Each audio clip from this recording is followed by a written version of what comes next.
A 15-year-old girl walked to the end of her driveway to meet her friend Brian. But Brian wasn't Brian.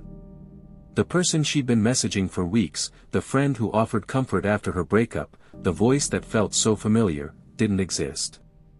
The real Brian Butterfield had no idea his identity had been stolen. He had no idea Nichole was about to meet someone wearing a mask cut from a dark blue knit hat. And he had no idea that by the time police knocked on his door, Nichole had already vanished into the Maine woods, never to be seen alive again.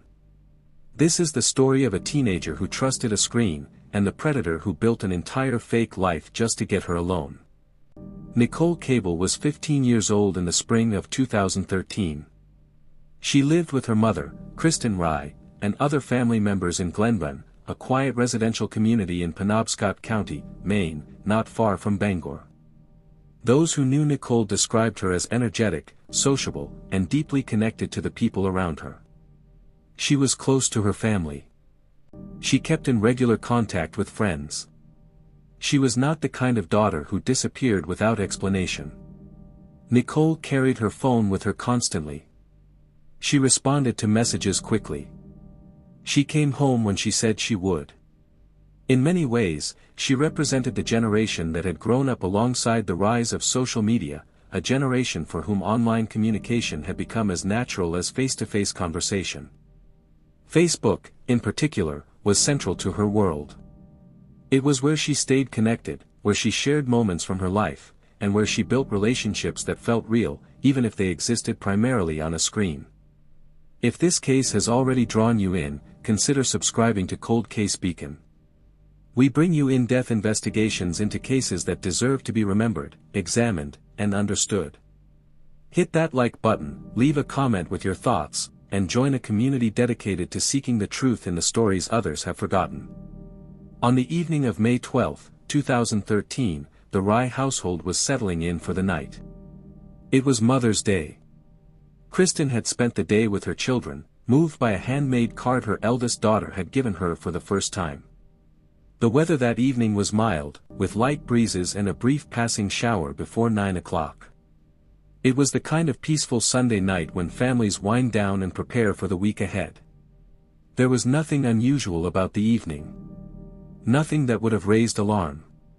Nichole left her room sometime before 9 and told her mother that a friend named Brian Butterfield was going to bring her a few items.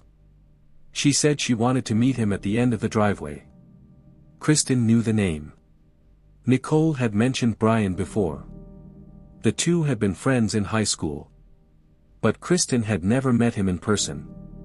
She reminded her daughter not to leave with him, not to go anywhere, and to stay close to the house. Nichole agreed. She stepped outside, walked down the driveway, and passed beyond the glow of the porch light. Kristen went to bed, unaware that her daughter had just walked into a carefully constructed trap. Nicole Cable never came back inside. Throughout the night, no one in the household noticed her absence. It was not until the following morning, when Kristen prepared to take her daughter to school, that the reality of the situation became clear. Nichole was not in her bedroom. She was not anywhere in the house. Kristen called out to her repeatedly. There was no response. She checked the time. It was already late. Something was wrong. Kristen immediately grabbed her phone and called Nichole. Every call went straight to voicemail. Text messages, normally answered within minutes, received no reply. Nichole's phone, which she carried with her constantly, was either turned off or dead. For a mother who knew her daughter's habits, who understood that Nichole was never far from her phone, this silence was deeply alarming. It was not like Nichole to ignore calls. It was not like her to disappear without a word. The fear that had been building since the moment Kristen realized her daughter was missing now turned into something far more urgent. At approximately 8:27 on the morning of Monday, May 13, Kristen Rye contacted the Penobscot County Sheriff's Office to report that her daughter had not returned home.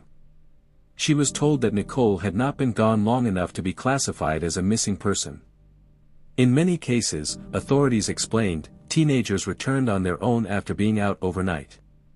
Although many law enforcement agencies across the United States had already eliminated the 24-hour waiting period due to serious cases that had been delayed by such policies, authorities in Penobscot County at that time chose to wait before initiating formal search efforts. Kristen Rye refused to wait. She gathered the most recent photos of Nichole and began creating missing person posters herself. With the help of friends and family, she printed them and posted them throughout Glenburn and the surrounding areas.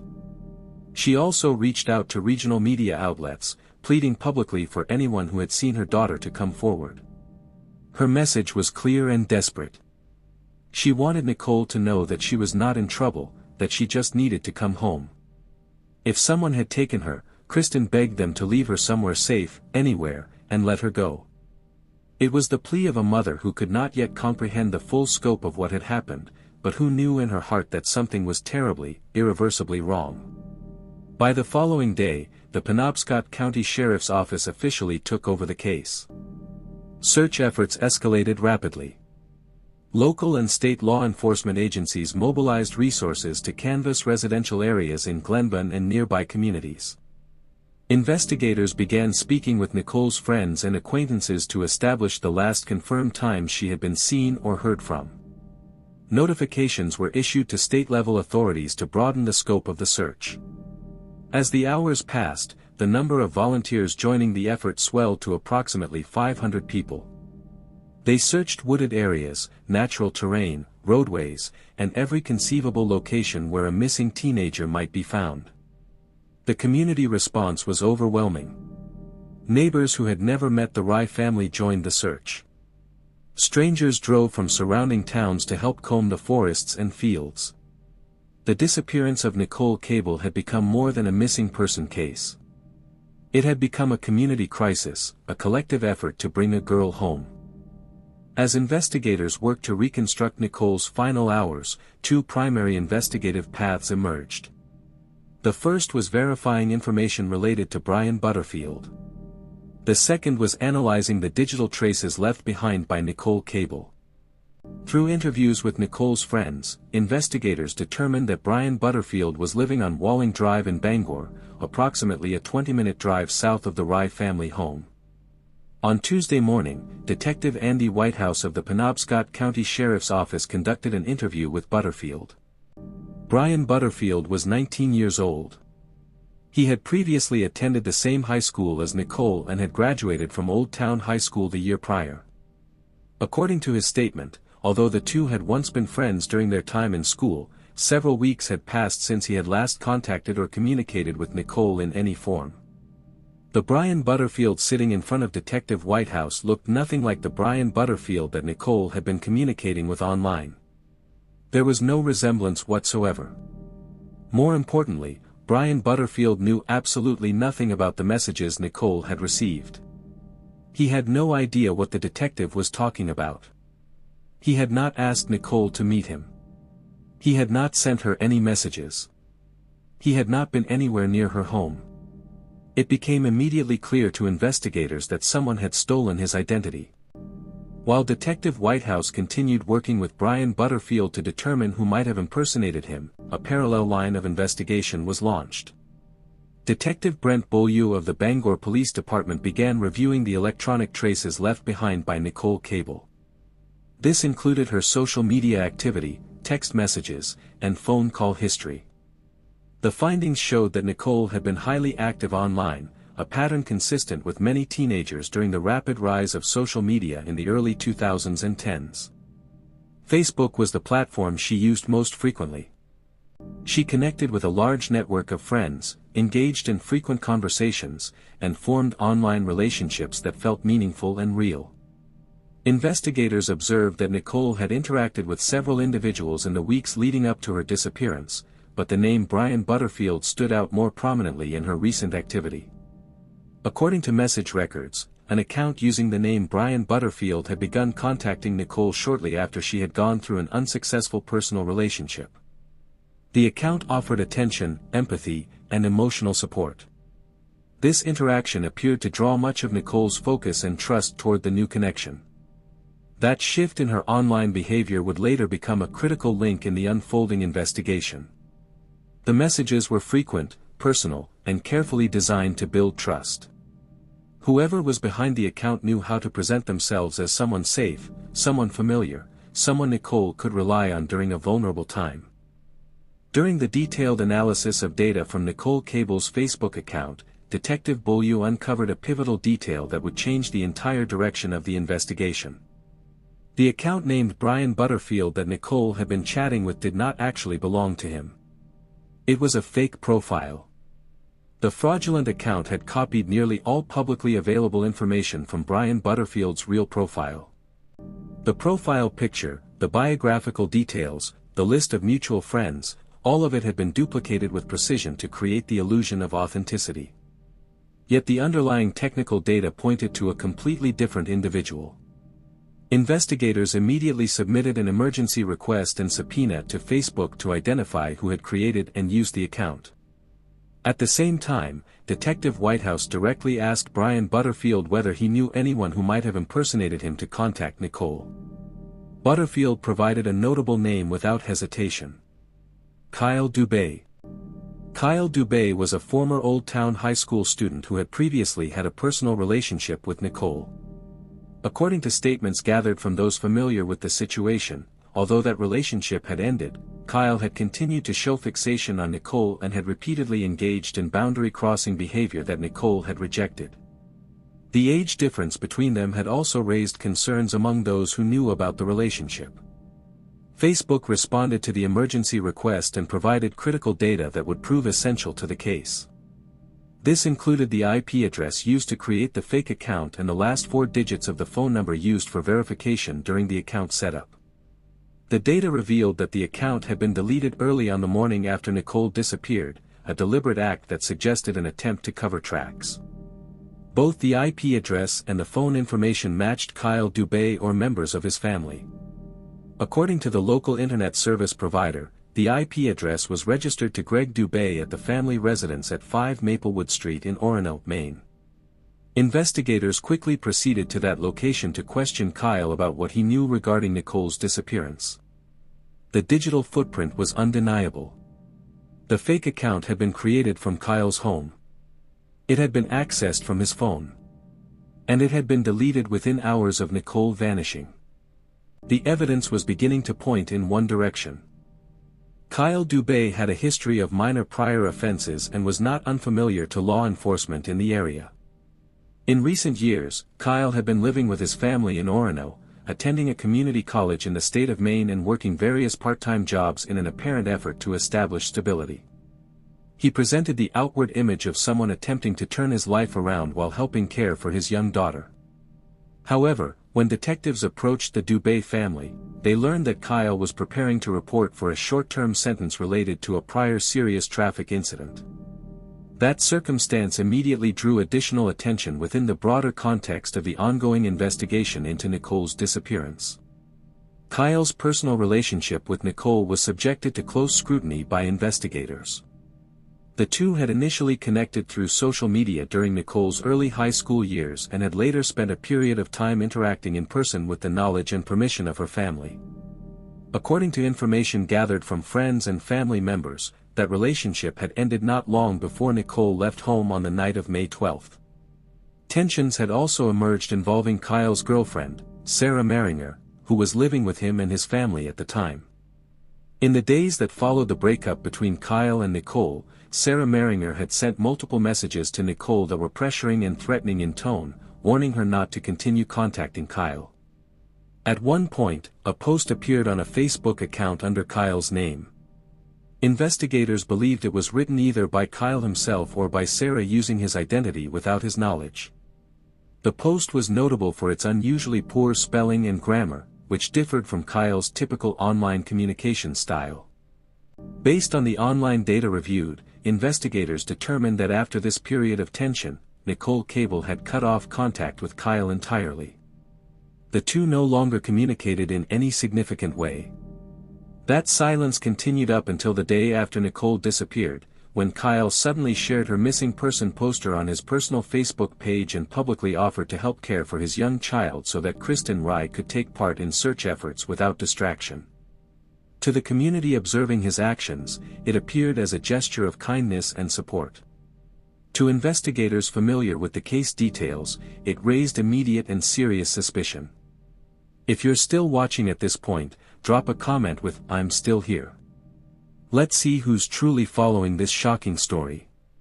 By Tuesday evening, May 14, 2013, the first physical evidence directly connected to the case was discovered. Detective Bill Flagg conducted a search of a densely wooded area along Spruce Lane, located below the Rye family home. He recovered a dark blue knit hat with holes deliberately cut into it, along with a sock and a black athletic shoe. All of the items were found near the intersection with Route 221. These items were quickly secured as evidence and sent to the crime lab of the Maine State Police for forensic analysis. The knit hat, in particular, appeared to have been modified with intent. The holes cut into the fabric suggested it had been used as a makeshift mask, something specifically designed to conceal the wearer's identity while still allowing vision. It was a chilling discovery, one that strongly suggested premeditation, planning, and a deliberate effort to avoid recognition. At approximately 9:10 on the morning of the following day, Kyle Dubet was taken in for questioning by officers from the Maine State Police Major Crimes Unit at a facility in Bangor. The interview was conducted directly by Detective Jay Pelletier and Detective Thomas Pickering, both experienced investigators with extensive backgrounds in serious criminal cases. Investigators presented Kyle with the evidence linking him directly to the fake Brian Butterfield account. They informed him that the account had been created from a computer located at his home. They told him that the account had been accessed from his personal cell phone to contact Nichole repeatedly over the course of several weeks. They showed him printouts of the messages. They showed him detailed login data. 120 separate logins to the Brian Butterfield account had originated from his phone. The evidence was overwhelming and specific. Kyle denied everything. He claimed he had never logged into the account, never created it, never contacted Nichole under that name or any other false identity. Investigators then showed him the dark blue knit hat that had been recovered from the woods near Nichole's home. They informed him that forensic testing had revealed it contained his DNA. Kyle offered no explanation for how his DNA ended up on a homemade mask found near the site where a missing girl had last been seen. He became visibly uncomfortable but continued to deny any involvement in Nichole's disappearance. Detectives pressed him with direct, unflinching questions. Was Nichole in the water? Was she in the woods? Was she buried underground? Kyle provided no answers. The interview ended without a confession, but investigators had gathered enough to continue building a case that was rapidly becoming impossible to ignore. Investigators were fully aware that while much of the evidence was pointing directly toward Kyle Dubet, several critical questions remained unresolved. Most notably, the fact that Nicole Cable's whereabouts were still unknown. The search had expanded across multiple jurisdictions, but no trace of her had been found. At the same time, authorities knew that Kyle was scheduled to report to the local jail within the next few days to serve his prior sentence related to the traffic incident. Law enforcement made the decision to keep him under close observation during this period, hoping that he might lead them to Nichole or reveal additional information through his behavior. While under surveillance, Kyle displayed no unusual behavior that would suggest guilt or panic. The monitoring did not yield any new leads or evidence. On the scheduled date, Kyle was driven by his parents to the Penobscot County Jail to begin serving his sentence. According to Glenn Ross, who was serving as the county sheriff at the time, Kyle appeared visibly distressed throughout the intake process. His emotional condition was so concerning that after the initial booking procedures were completed, he was separated from the general population and placed under special supervision to safeguard his mental well-being. This was a standard precautionary measure commonly used for individuals showing signs of severe psychological stress or potential self-harm risk at the start of incarceration. Kyle's behavior suggested he was carrying the weight of something far heavier than the sentence he was about to serve. It suggested guilt, fear, or both. But without a confession or the discovery of Nichole's body, the case remained frustratingly incomplete. While Kyle Dubet was in custody, a major turning point emerged that would break the case wide open. Sarah Maringer, Kyle's girlfriend, came forward voluntarily with information for law enforcement.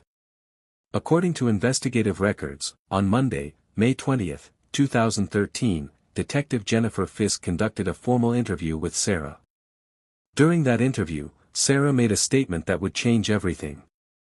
She stated that Kyle had confessed to her that he was responsible for what had happened to Nicole Cable and had attempted to conceal the evidence afterward. Sarah recounted in detail what Kyle had told her. He said he had taken Nicole out of town after restraining her. He had driven past the former Darts gas station in Old Town, crossed a bridge, then turned left and traveled along the riverbank near a dam. He told Sarah that he had left Nicole's body in an open area near the water and had covered her with branches and forest debris in an attempt to hide what he had done. Sarah also stated that on the drive back to Orono, Kyle had discarded Nicole's clothing out the window of the truck he had been using, throwing the items along the roadway in an effort to eliminate any physical evidence that could link him to the crime. Around the same time that Detective Fisk was interviewing Sarah, Detective Pelletier conducted a separate interview with Kyle's brother. The brother corroborated Sarah's account and provided additional details that aligned with what Sarah had reported. The pieces of the puzzle were finally coming together. The confession, though secondhand and relayed through others, provided investigators with the critical information they desperately needed to locate Nicole and bring her home. According to the statements provided by both Sarah Maringer and Kyle's brother, the picture of what had happened on the night of May 12 gradually became clearer and more horrifying. Investigators determined that Kyle Dubet had used the fake identity of Brian Butterfield to lure Nicole Cable to the end of her driveway under the cover of darkness. Based on the investigative findings and the statements gathered, Kyle's original intent had not been to cause Nicole's death, but rather to stage a calculated ambush that would allow him to abduct her. He had concealed his identity by wearing the dark blue knit hat with holes cut into it, transforming it into a makeshift mask. He had waited in the darkness near her home. When Nicole appeared at the end of the driveway, believing she was meeting a trusted friend, Kyle suddenly approached her. Nicole resisted immediately and fought back. While attempting to restrain her and render her unconscious so that he could carry out whatever plan he had devised, Kyle applied force to her neck with the stated intention of making her pass out. He then used tape to restrict her movement and prevent her from escaping. He placed her in the bed of a pickup truck that he had borrowed from his family without their knowledge. He then drove her to a secluded area he had chosen in advance, a location far from her home where he believed he would not be discovered. Investigators determined through the statements provided that Kyle had initially planned to hide Nicole in the woods and then return to participate in the search efforts alongside her family and the community. His intention was to create the appearance that he was actively helping to find her, thereby deflecting suspicion away from himself. But the situation had spiraled out of control in a way he had not anticipated. Nicole had fought back fiercely, leaving physical marks and scratches on Kyle's body that would later become part of the evidence against him. During the prolonged restraint and struggle, Nicole lost consciousness and then lost all signs of life. Kyle panicked. Realizing what he had done, he abandoned her body at the predetermined location near the riverbank, covering her with branches and forest debris in a desperate attempt to conceal the crime. On the drive back to Orono, he discarded items of her clothing and other related evidence along the roadway, throwing them out the window in a frantic effort to eliminate anything that could tie him to what had happened. What had begun as a calculated plan to abduct and control had ended in the death of a 15-year-old girl. On May 20, 2013, while Kyle Dubet was already being held in custody for his prior sentence, he was formally arrested and charged with serious criminal offenses connected directly to Nicole's case. The charges included kidnapping and murder. At approximately 9:30 that same evening, acting on the information provided by Sarah Maringer and Kyle's brother, a game warden working alongside a trained canine unit located Nicole Cable's body in a wooded area near Old Town, precisely where Sarah had described. Her body was concealed beneath branches and forest debris, exactly as the confessions had indicated. The days-long search that had mobilized hundreds of volunteers and consumed the community with fear and hope had finally come to a heartbreaking close. For Kristen Rye and her family, the news was devastating beyond measure. The faint hope that Nicole might still be found alive, that she might somehow walk back through the door, was extinguished in an instant. The worst possible outcome had become a confirmed reality. Nicole Cable was gone, and she was never coming home. After many agonizing days of searching, Nicole Cable was finally brought home to her family. A solemn memorial service was held in the state of Maine with more than 300 people in attendance. The gathering included relatives, close friends, classmates, teachers, and numerous members of the local community who had been touched by Nicole's story and moved by the tragedy of her loss. The strong community presence at the service reflected the deep connections Nicole had formed during her short life and the profound impact she had left on those around her. It also demonstrated the overwhelming support that had been extended to her family during this unimaginably painful period. The service became a moment for the community to collectively remember a young girl whose life had been stolen far too early, whose future had been erased by an act of violence rooted in obsession and control. Kristen Rice spoke at the service, her voice breaking as she described her daughter's energy, her warmth, her kindness, and the dreams she had held for her future. Friends shared memories of Nicole's infectious smile, her loyalty, and the way she made people feel seen and valued. The service was a testament to a life that had mattered, a life that had been cut short, and a community united in grief and resolve that Nicole would not be forgotten. Forensic results confirmed what investigators had already begun to piece together through witness statements and digital evidence. The items recovered near the Rye family property, including the sock and the athletic shoe, contained DNA matching Nicole Cable. The homemade mask, the dark blue knit hat with holes cut into it, was found to contain DNA consistent with the profile of Kyle Dubet that had been retained in the system from a prior legal incident. The physical evidence, combined with the digital trail, the confessions relayed by Sarah and Kyle's brother, and the phone location data, formed an overwhelming case against Kyle. Despite this mountain of evidence, as preparations for trial moved forward, the defense team introduced an alternative theory in an attempt to create reasonable doubt. They suggested that Kyle may have been framed or positioned as the responsible party within a more complex scenario rooted in relationship tension and jealousy involving Sarah Maringer. This argument was based on the claim that Sarah had access to Kyle's personal devices and social media accounts, as well as on the documented past conflicts between Sarah and Nicole. The defense presented this as a hypothesis that deserved consideration and legal debate. At the arraignment, Kyle Dubet chose not to enter a guilty plea to the charges related to restraining Nicole Cable and causing her death. He maintained his innocence despite the evidence. A prolonged and highly publicized judicial process would follow, drawing intense media attention and community scrutiny. While being held in custody awaiting trial, Kyle Dubet continued to engage in behavior that would further undermine his own legal position and credibility. He participated in a method of communication commonly used by inmates to exchange messages between jail cells. This involved writing notes on small pieces of paper and passing them through the facility's plumbing or ventilation systems. Through these handwritten notes, Kyle documented detailed accounts of what had occurred on the night Nicole Cable left her home. He described specific actions he had taken to attempt to eliminate remaining physical traces from the victim's body in an effort to avoid leaving evidentiary links that could be used against him in court. He discussed methods of concealment and expressed concern about what forensic investigators might be able to recover. These notes were intercepted by jail staff and turned over to investigators. Subsequent forensic testing of evidence recovered from Nicole's body showed that microscopic traces still matched Kyle's DNA profile, despite his documented efforts to remove them. During pre-trial proceedings, the defense team made multiple attempts to have these handwritten notes excluded from the case record, arguing that they had been obtained improperly or that their authenticity could not be verified.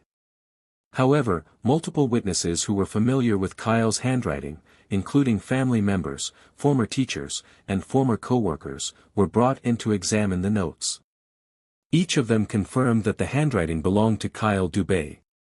The judge ruled that the notes would be admissible as evidence. This ruling dealt a significant blow to the defense strategy. The notes, combined with the overall weight of the physical and digital evidence, the phone location data placing Kyle near Nicole's home and at the location where her body was later found during the relevant time frame, and the statements from Sarah and Kyle's brother, formed a case that became increasingly difficult to refute. The evidence was overwhelming, detailed, and corroborated from multiple independent sources. Prior to the trial, state prosecutors approached the defense with a plea agreement. The offer was intended to spare Nicole's family the emotional burden and trauma of a prolonged courtroom trial, where they would be forced to hear graphic details of their daughter's final moments and relive the horror of her loss in a public setting. The plea agreement would have resulted in a guaranteed prison sentence without the uncertainty of a jury verdict. Kyle Dubet, after consulting with his legal team, declined the offer. He chose to proceed to trial, maintaining his claim of innocence and forcing the case into the public courtroom. The trial lasted 10 days. Prosecutors presented the digital evidence showing the creation and use of the fake Brian Butterfield account from Kyle's home and phone. They presented the physical evidence, including the DNA recovered from the homemade mask and the microscopic traces found on Nicole's body. They called witnesses who testified about Kyle's obsessive behavior toward Nichole after their relationship ended. They presented the handwritten jail notes in which Kyle discussed efforts to eliminate evidence. They presented phone location data that placed Kyle's device near Nicole's home on the night she disappeared and near the location where her body was found. The defense attempted to cast doubt on the evidence and suggested alternative explanations, but the sheer volume and consistency of the evidence made it nearly impossible to create reasonable doubt in the minds of the jurors. After 10 days of testimony, closing arguments, and jury instructions, the case was handed over to the jury for deliberation. After roughly 1 hour of deliberation, the jury returned to the courtroom with a verdict. They found Kyle Dubet criminally responsible for unlawfully restraining Nicole Cable and causing the death that followed. The verdict was unanimous. At the sentencing hearing that followed the conviction, Kyle Dubet was given the opportunity to address the court, to speak directly to Nicole's family, and to take responsibility for what he had done. He chose not to offer any admission of responsibility. He did not apologize. He did not express remorse. He made no statement related to the case whatsoever. The judge, after hearing impact statements from Nicole's family and considering the severity of the crime, the premeditation involved, and the complete lack of remorse demonstrated by the defendant, imposed a sentence of 60 years in prison for the murder conviction. An additional 30 years were imposed for the unlawful restraint charge. The sentences were ordered to be served concurrently, as required by state law, meaning Kyle would serve 60 years total. The court further ordered Kyle to cover the costs associated with Nicole's burial, adding a financial responsibility to the already severe legal consequences. The judicial proceedings of a case that had shaken the local community of Glenburn and surrounding areas for many months had finally come to a close. For Kristen Rye, the sentence brought a measure of justice, but it could never bring back her daughter. She spoke publicly after the sentencing about Kyle's behavior throughout the trial. She described his lack of remorse, his refusal to take responsibility, and the pain of watching him show concern only for himself and his own fate. She said that in her view, Kyle had shown himself to be focused entirely on his own situation, with no compassion or acknowledgement of the life he had destroyed. She called him evil, a word she did not use lightly, but one she felt accurately described someone capable of planning and executing such a calculated act of violence against a child. With the sentence now imposed, Kyle Dubet will spend the vast majority of his remaining life behind bars. Given the length of the sentence and the laws governing parole eligibility in the state of Maine, if there is ever a chance for him to return to society, it would only come when he is at a very advanced age, well into his 70s or beyond. His actions on the night of May 12, 2013, set in motion a devastating chain of events that ended the life of Nicole Cable, a 15-year-old girl with her entire future ahead of her. She was stripped of the opportunity to graduate high school, to attend college, to pursue a career, to fall in love, to start a family, to grow old. Every moment she should have experienced was taken from her in an act of violence rooted in obsession, control, and the dangerous manipulation of trust in the digital age. Her absence left a permanent void in the lives of her mother, her family, her friends, and the community that had rallied around her during the search. This case stands as a stark and chilling warning about the very real consequences that can arise from exploiting trust and manipulating relationships in the online world. Nicole Cable was 15 years old when she walked to the end of her driveway on a quiet Sunday evening. She believed she was meeting a friend. She believed the person she had been messaging for weeks was someone she could trust, someone who cared about her, someone who wanted to help her. Instead, she met someone who had been watching her, studying her, deceiving her, and waiting for the right moment to act. The person behind the screen was not a friend. It was a predator who had built an entire fake identity, stolen someone else's face, and spent weeks carefully constructing a trap designed specifically for her. Her story is not just a personal tragedy for her family. It is a reminder to every parent, every teenager, and every person who uses social media that the people we trust online may not be who they claim to be. It is a reminder that digital deception can have real-world consequences that are permanent and irreversible. And it is a reminder that vigilance, awareness, open communication between parents and children, and a healthy skepticism of online relationships can make the difference between safety and tragedy. If this case moved you, if it made you reflect on the risks we face in our connected world, or if it reminded you why these stories must continue to be told, investigated, and remembered, please subscribe to Cold Case Beacon. We are committed to bringing you thoroughly researched, respectfully presented investigations into cases that deserve attention, cases that have been forgotten by the media but not by the families who continue to seek answers and justice. Leave a comment below sharing your thoughts on this case, your reflections on online safety, or suggestions for other cases you believe deserve our attention. Together, we can shine a light on the stories that time has tried to bury, honor the victims who can no longer speak for themselves, and ensure that their lives and their stories are never forgotten. Thank you for watching, for caring, and for being part of this community. I'll see you in the next investigation.